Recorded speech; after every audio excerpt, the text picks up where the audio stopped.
बिस्मिल्लाहिर्रहमानिर्रहीम अस्सलामु अलैकुम वरहमतुल्लाहि वबरकातुहू। नाज़रीन किराम, कुर्बानी के ताल्लुक़ से एक बहुत अहम मसला अच्छी तरह याद रखिए।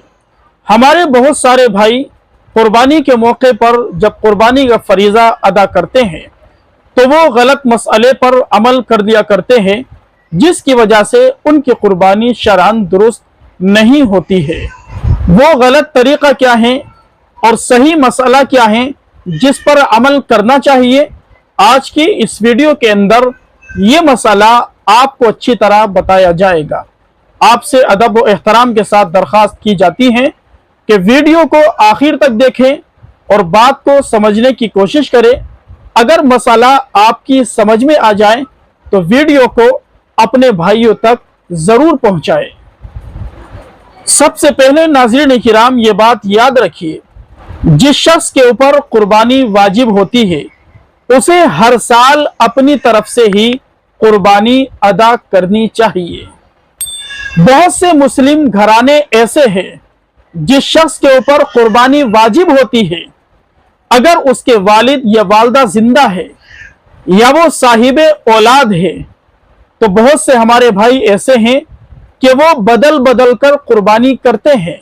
यानी कभी वालिद की तरफ से कुर्बानी कर दी, कभी वालदा की तरफ से कुर्बानी कर दी, कभी किसी औलाद की तरफ से कुर्बानी कर दी, या कभी किसी मरहूम की तरफ से कुर्बानी कर दी। अच्छी तरह याद रखिए, जिस शख्स के ऊपर कुर्बानी वाजिब होती है हर साल उसी शख्स को अपनी ही तरफ से कुर्बानी करनी चाहिए।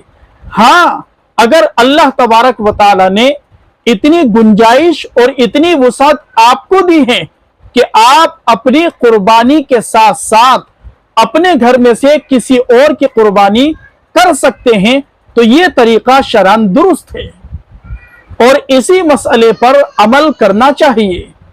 ये जो तरीका चल रहा है कि इस साल वालिद की तरफ से कुर्बानी कर दी, अगले साल वालदा की तरफ से कुर्बानी कर दी, उससे अगले साल किसी औलाद की तरफ से कुर्बानी कर दी, और जिस शख्स के ऊपर कुर्बानी वाजिब है वो अपनी कुर्बानी नहीं करता है, ये तरीका बिल्कुल गलत है और उस शख्स की कुर्बानी अदा नहीं होती है, जिसकी वजह से वो शरअन गुनाहगार होगा और काबिले मुआखज़ा होगा।